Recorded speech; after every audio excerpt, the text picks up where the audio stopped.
series on story, and I hope that it's been a blessing to you guys. It really is something that I think is one of the most important series we've ever done.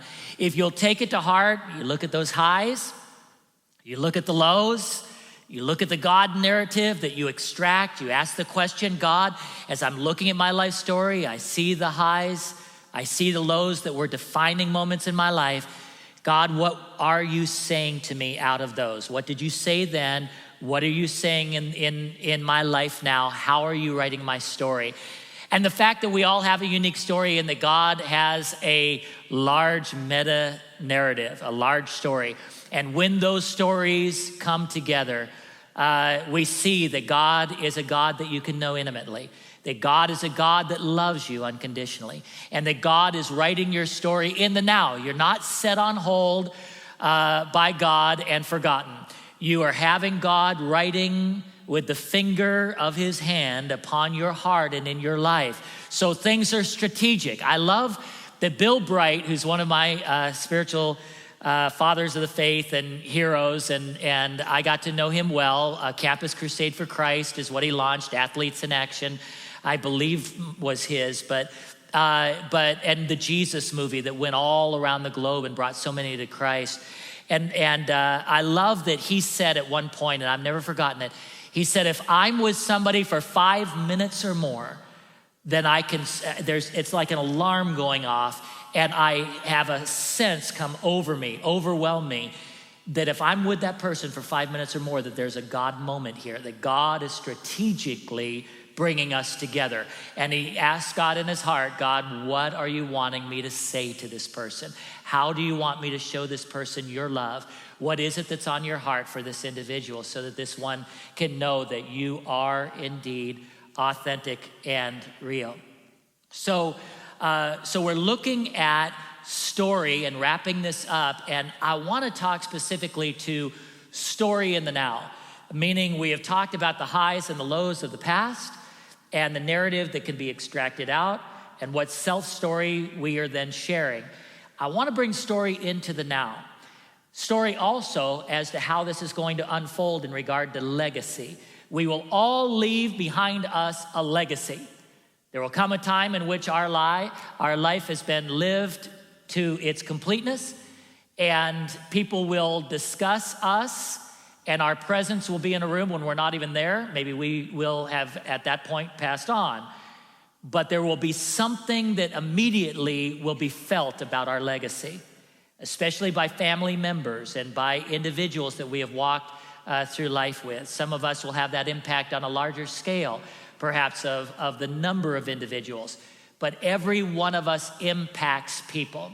I'm thinking of a study that was done that said that even the most introverted individual will impact, or I say impact, will influence some 10,000 other people in a lifetime. That number sounds huge, but the reality is that some of those things are large in impact or influence, and some are smaller.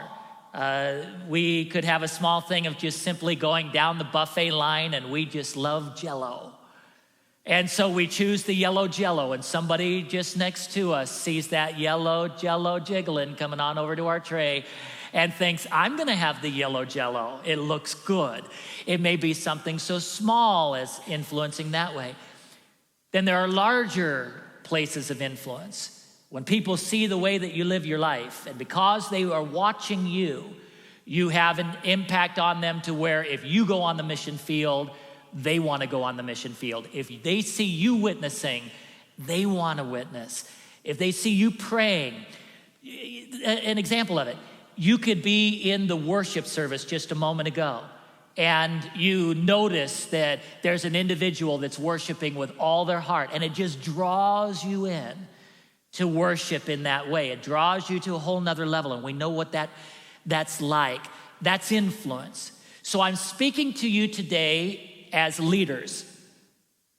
I believe you have influence, and not only influence in terms of you will influence people to eat Jell-O because you eat Jell-O, but influence in terms of people are watching you and you will influence them in ways to go more and more towards Christ. This is a headquarters, Capital Life Church is, of hope in a community and in a nation and in the world. And we see this, and we've prayed for this place like that. And for you, because it's more than a building, you are the church. And I want you to know that I see you as leaders. Now, there are all kinds of leaders. I was thinking just recently of a movie that we just saw, and I've seen it before, but we've watched it now maybe 3-4 times. And it's called Monuments Men. Has anybody seen Monuments Men? You know what I'm talking about. Well, Monuments Men is the story, and the spoiler alert here, by the way, it's been out a while, and if you don't know, you're going to hear it. But it's the story of how Hitler wanted to build this great museum of art, and he wanted the best art in the world. So he had his soldiers, his forces go into places like Paris and other places throughout Europe. And as they would be rolling in and over, they would be plundering the art, the best of the art. And a lot of this in private homes, and all of it was to be his collection, that he wanted all of this. And so it's a fascinating story. If you haven't seen the movie Monuments Men, and I'm trying to remember why I was talking about Monuments Men, all of a sudden it went out of my brain. Guys, doing 2 services sometimes just gets to your head. But it'll come to me. Okay, Hitler. I don't know why I had to do this when I said it. Okay, so Hitler's considered a leader. That plays with you to hear it, because we know that he was so horrific, but a leader influences. Churchill was a leader. Winston Churchill, one of my favorites, he and his picture's up in my office at home, and with a letter that he's written, and I just think a great deal of Winston Churchill because he stood in the gap. He seemingly alone, it feels like, of world leaders at one point, was the only one standing between Hitler and Hitler's goal of world domination. So Hitler influenced people, not for the good. He wasn't a good leader. He wasn't a noble leader. But he was a leader. Churchill, he was a good leader, but they're both influencing others. Now, when I speak to you as leaders, I want you to be a leader that influences people in good ways and not in bad. And today is all about that. Think of yourself as a leader. You influence your family, you influence your colleagues, you influence your friends. You have influence wherever you go.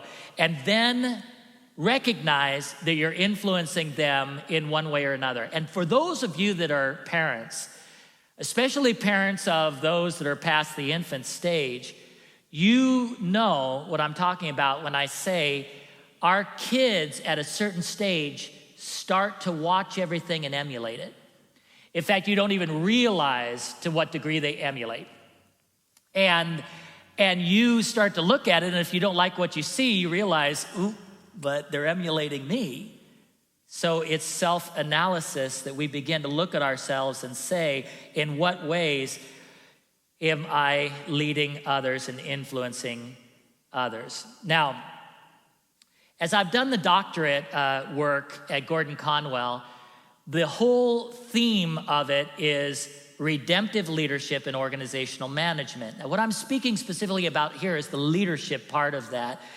Leaders, immediately in my studying leadership, it's been like a radar. Immediately, I've focused in on leaders, their biographies, their autobiographies, current leaders in the news, current leaders that aren't well known, but I see them leading their families. I see them leading in other ways. And there's that radar that just focuses in.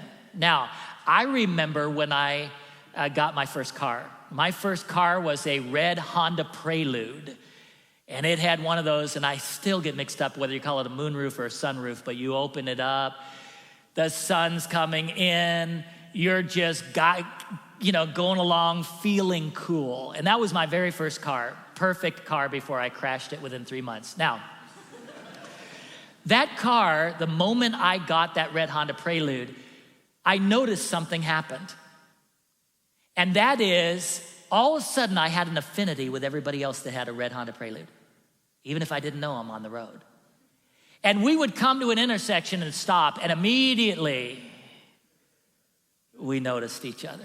I mean, we were just in this exclusive club. And, it's the type of thing you're kind of nodding and, no, it wasn't a gang thing, but it was something where we felt that connection. I remember when I got braces later in life on my teeth than others normally do, because my mom was a widow taking care of my brother and me growing up. We didn't have the money to get braces. My friends would get braces when they were in their teenage years. I got mine at the age of 30, and I was on live television with my braces. And back when we would do shows and other things and chapel services at the university where I was the chaplain. So right away, it's like this unique thing and this unique connection. I mean, I would flash my braces and others would, they lit up. It's like he's one of us. And there's that sense to it, right away. Well, when we talk about leadership, it's the same way. You begin to notice things when you consider yourself in terms of being a leader, that you're guiding people in one direction or another. And one of the things that I have noticed as I've done this study is how many leaders fall ethically, morally. And the headlines shout it out. If they're a well-known leader, we'll see it on the pages of the newspaper. Now normally, or on the internet, and normally you don't think so much about it unless you're studying it. The amount of pictures I've seen of people taking with their cell phone of themselves, I'm talking about males, with their shirt off in the mirror to send to young ladies or something, and all of a sudden, boom, here are these pictures, and they're spread all over the place. And I don't know why it is that at the apex of one's career, it seems like there's this major crash and burn when everything ought to be right there. Everything's going well. You have the handsome or beautiful spouse, maybe young children, or whatever it may be on the personal side of life. You have the bank accounts going well, the books selling, you're on the news, people want to know what you have to say, they're interested in your opinion, you're at the prime of life, your looks are the best they're ever going to be. And they're, at that moment, crash and burn. So I, in my leadership studies, have wanted to dissect that and have wanted to study the idea of leaving a legacy behind of honor. So that when we live a full life, we're able to look back and we see at that moment that we're the patriarch or the matriarch of our family at this point. We have children, grandchildren, if God has blessed us that way. If we haven't had children or grandchildren, perhaps we have sons and daughters of, not of the flesh, but that we have mentored and brought up. And there's that sense in which we can see the impact, and it all points people to Jesus Christ. It all points to the authenticity of God. It all points to a sense in which you have not been perfect, but you have lived your life in a way that has influenced others in godly ways. So leaders are required, it's required to have greater responsibilities. It's required of leaders to have longer hours. And with that can be increased stress. And all of these things are a part of a leader's life, and even unrealistic expectations. Now, I remember on the pastoral side of things, and I share this with young ministerial students when I have opportunity, that there is an article that I read that talked about the 100 things that a pastor is meant to be. Now, a pastor is a leader, has influence, but you may be able to think of your job and what you do, or maybe you're raising a family or whatever it may be, and you have influence as well, and you'd have your own unique list. But I remember reading this article, and it was 100 things that are the expectations that are placed upon a pastor. And those expectations included that they would be a great CEO, that a pastor would be able to organize and run an organization smoothly, and that a pastor should also be a great preacher and a great teacher and a stand-up comic and a best friend who's available 24/7, and you keep going down the list, and before you realize it, not you're identifying with it, but you're feeling overwhelmed by it. And then I see the stats of how many people entered the ministry, and within 2 to 3 years, 80% are out of it. And so these are the real issues of leadership. And sometimes with a leader, people will transfer to the leader their feelings about other leadership individuals they've had in their lives in the past. That can be good. That can be that somebody adores you because they adored their dad. That can be that they hate you because they hated their boss. Whatever it may be, a leader is in a unique place of being constantly analyzed and judged. And so amidst all of these things, how can we live our lives as leaders, influencing people for the good and not for the bad, in such a world in which we live in, of the demands, of all the things that we're supposed to do, and we're constantly running and trying to keep up with our to-do lists? How do we live an untainted life in a tainted world? How do we live an unsoiled life in a soiled world? And yet God calls us to do that. And God wants to use us in our own families to make a difference and in our communities. So I speak to you today as leaders. And the understanding here of this message is that we might better understand ourselves and avoid pitfalls. So if you've already had pitfalls and you feel identified by them, the beauty of the last few Sundays of talking about story is the God narrative that comes out of that.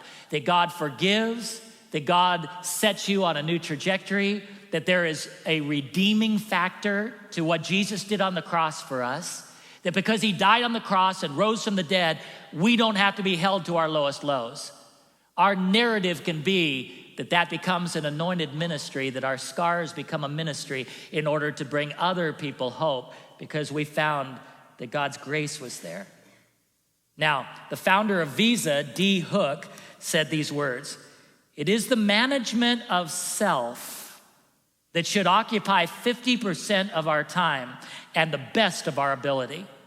She focuses in on the concept that we need to learn about managing ourselves. Because all the things we do in a career, all of the things that we feel are so important to have the American dream, can leave you completely feeling gutted and shallow at the end of life. And so the management of self keeps us away from the dark side of what is that nature inside and brings us into the light, meaning Jesus is the light, and Jesus redeems that. Proverbs 4:23 says these words: "Above all else," that means it's of utmost importance, "guard your heart, for everything you do flows from it." There's another translation that says it this way: out of the heart come the issues of life. Out of the heart come the issues of life. Now, maybe you feel like you've been affected by somebody else's issues, and the issues that they're dealing with come out of their heart and hit you and impact you in a negative way. Or maybe you have felt impacted by what comes out of somebody's heart, and it's affirming and loving and gives you hope and inspires you to be closer to God and to really be a part of what God's doing on earth in your generation. Dr. Robert Clinton, who's the great leadership professor out of Fuller University, and I love his stuff, he did a very extensive survey and study, and it was really more a study than a survey. He went back all the way back to Bible times and through church history, all the way to current, and he studied leaders of which we know enough about their life to know whether or not they finished well, whether or not they had left a good legacy. And he found in his study that only 1 out of 3 leaders finish well. Now that ought to hit us. Let me say it another way. 2 out of 3 leaders do not finish well. We're talking about leaders. We're We're talking about those who influence others, and it's clear that they do. And 2 out of 3 do not finish well. So it's an important study. Bill Thrall, who's an author of the book, The Dark Side of Leadership, one of the authors, he says, honesty, and listen to this is good quote here, so you won't want to miss it. Honesty is telling others the truth. Integrity is telling ourselves the truth. And a lot of times what people do is they'll tell others the truth, but they won't analyze their own lives, their strengths and weaknesses, to tell themselves the truth of how they're living. We have a tendency to be self-deceptive, to deceive ourselves with excuses that we're always perfect, we're always right, and my way or the highway kind of a feel, and go through life that way. But the reality is there are things that can cause us to harm others that are on the dark side of what is there in our lives. And we need to bring it to a redeemed place so it can be in the light. So the first step is to make an honest appraisal of where you're at in life. Remember, in the last few weeks, I've been talking about highs and lows and the God narrative out of it.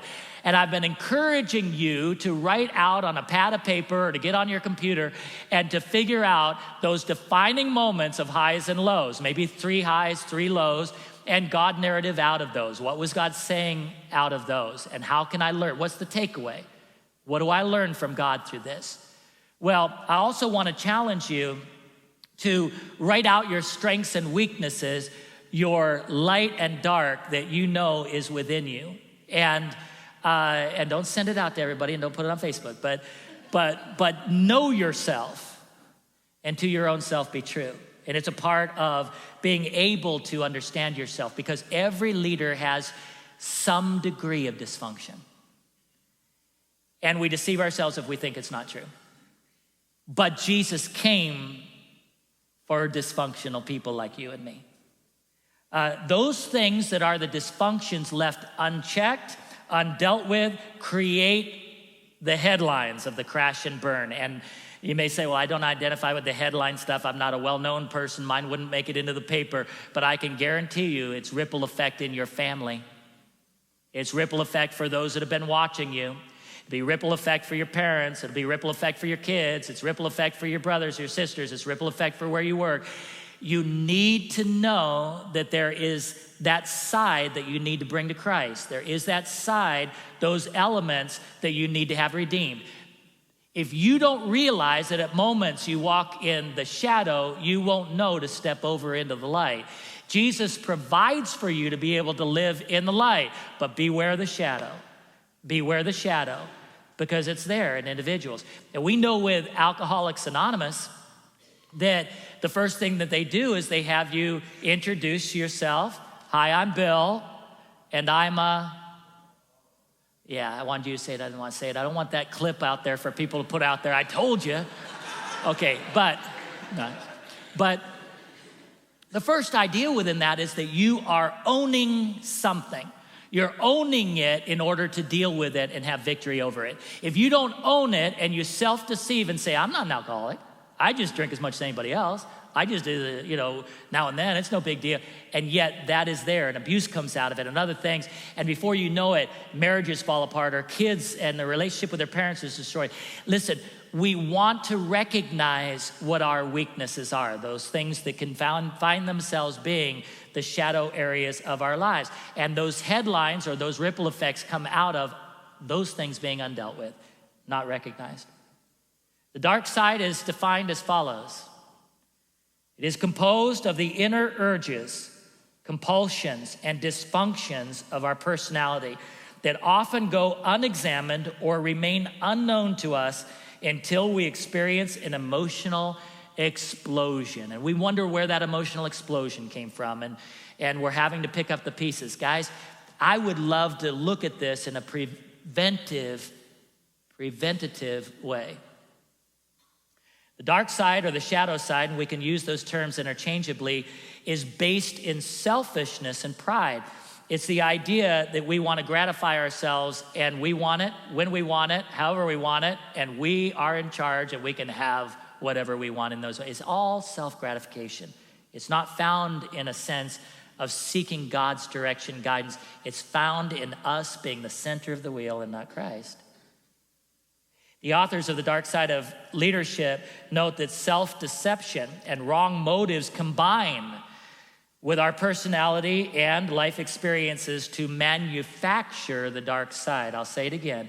Self-deception and wrong motives combine with our personality and life experiences to manufacture what is our dark side. In almost every case, the factors that eventually undermine us are shadows of the ones that contribute to our success. That's deep. Some of us have heard the terminology, your greatest strength is your greatest weakness, your greatest weakness is your greatest strength. It kind of flows within that idea there again. In almost every case, the factors that eventually undermine us are shadows of the ones that contribute to our success. When I first heard about the dark side of leadership, I thought, well, get rid of it. Annihilate it. But the reality is, those weak points actually can become an anointed testimony when redeemed. So we need to look at that and recognize it. And the Bible actually speaks of these things through three stories that I want to tell you, that all three are kings of Israel.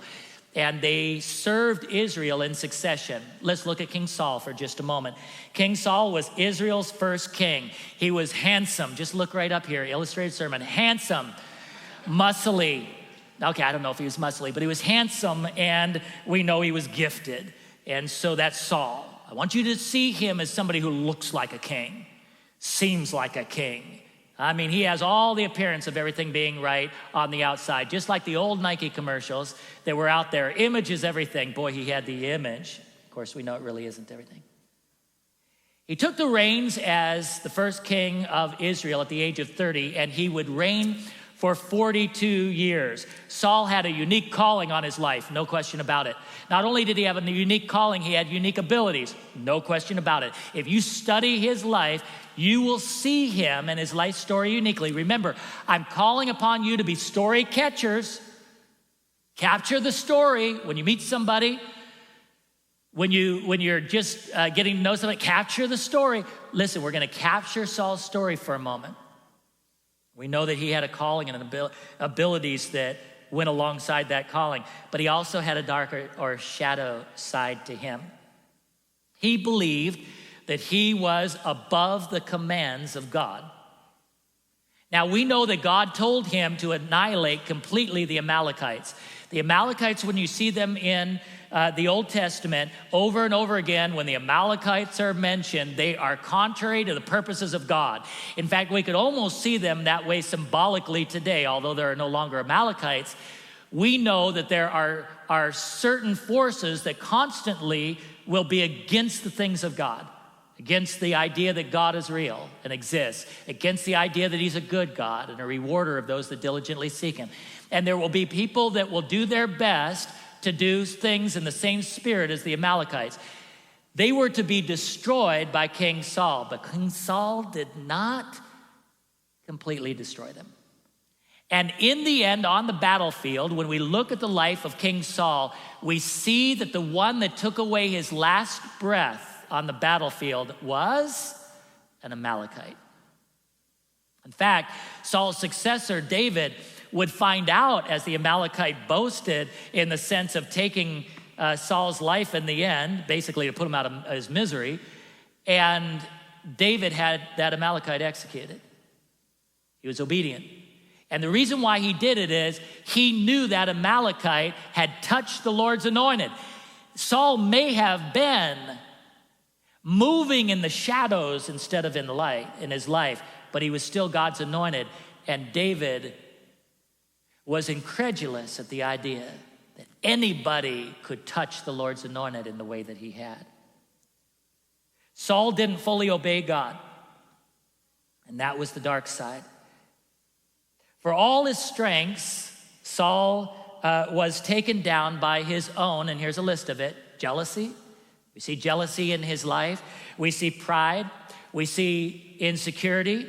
We know he had low self-worth, and we know all that translated into paranoia. In fact, at one point, we even see Saul going to a soothsayer, a medium, in order to deal with the occult, because he can no longer get a sense of God in his life. God's pleasure is gone from his life because he's been living in the dark and not in the light, and therefore he goes into the occult. Here's this brilliant light that is there, and yet we see the dark side and how the dark side is where he chose to walk, and it ended up being the end of King Saul. Now let's go to David. David is Israel's greatest king. He's a man after God's own heart. We know that. We know he was a great warrior and military leader. We know that he was a prolific writer. In fact, we know more about him in the Old Testament than any other individual in the Old Testament. And do you know why? It's not only because there's a historical record of his life, it's also because we get to be, I don't know what the right word would be, but stalkers, and we get to get in there and read his journal. And most of us would keep our journal private. His is a bestseller. It's called the Psalms. And we know of his highs, we know of his lows, we know of the moments where he wondered where God was. We know of the moments where he thought it unfair that people seemed to be prospering. They were doing things opposite of God's ways. So we know a great deal about David. Here's his dark side. David took a census of his warriors during time of war in direct violation to God's command. We know that he committed adultery. We know that he covered up adultery, the adultery that he committed by having the one that he committed the adultery with, her husband, put on the front lines so that his life would be taken. He was responsible for murder. David, however, recognized his dark side and he waged war against it. Listen to this in 2 Samuel 24:10. David was conscience-stricken after he had counted the fighting men, and he said to the Lord, I have sinned greatly in what I have done. Now, Lord, I beg you, take away the guilt of your servant. I have done a very foolish thing. He recognized the dark side, and he was willing to contend with it. Third king, Solomon. Solomon was the wisest person ever to live. Here's his dark side. He fell to lust as he collected what were non-Jewish wives, in other words, ones that were not about the faith of his fathers, but about other religions, concubines. He pursued other gods, and he was very self-absorbed. Ecclesiastes 2:9-10 says these words, I became greater by far, these are Solomon's words, I became greater by far than anyone in Jerusalem before me.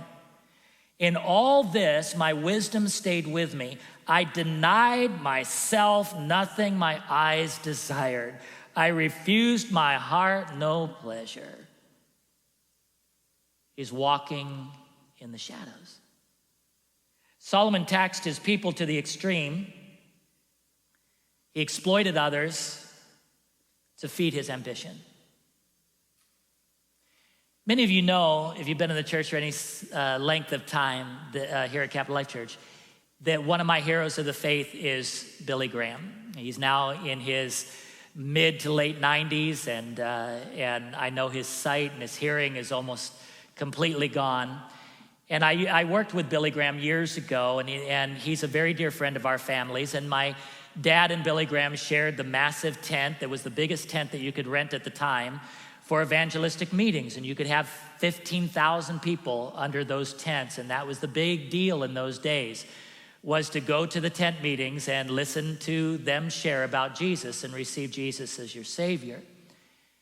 Well, Billy Graham, when he was 18, had something that was rather traumatic that happened in his life, and that is that he fell in love and he proposed to a girl by the name of Emily. He just adored her and saw his future as being connected to Emily.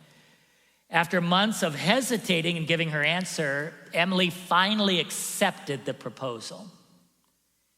And Billy Graham was ecstatic. But several months later, Emily broke it off and she returned the ring. Billy Graham wrote to a friend at that time, and he said, All the stars have fallen out of my sky. There is nothing to live for. We have broken up. Billy Graham's brother says this about that time. She, meaning Emily, wanted to marry a man that was going to amount to something, and so she didn't think he was going to make it. Talking about Billy Graham here. He was preached to more people than any other human being in history. But at that time, he was 18. She didn't think he was going to make it. I will never forget that, says Billy Graham's brother. We figured she was right. It's always nice when your family believes in you. It so broke him up. It was a big turning point. Okay, so what is Billy Graham's brother doing here? He's talking in terms of story. He's telling us one of the lows in Billy Graham's life, his brother's life. And the narrative that they drew at that time was not a God narrative, but they drew out a narrative to say, we figured she was right. It was a major turning point. So Billy Graham becomes highly motivated to prove himself, that he can become something and somebody. And he wants to prove it to Emily, and he wants to prove it to what is his family and prove it to himself. But then he shifts from that. And he decides that he's not going to do this in his own strength. And he submits to God and submits himself and his life fully to God. And at that moment, he brought it out of the shadows and into the light. If Billy Graham had simply gone forward in his own strength, he would have stayed in the shadows. We never would have known the impact of his life that we have known. But he redeemed it by bringing it to Jesus. This person named Jesus is a revolutionary. He's changed my life. He's changed many of your lives. Jesus wants to redeem the shadow areas that we either excuse away, ignore, say aren't present, or simply haven't dealt with. Jesus wants to heal you and bring that into wholeness and into the light so that you have an anointing upon you to then influence others, that they too can be brought into the light in regard to the darkness of their lives.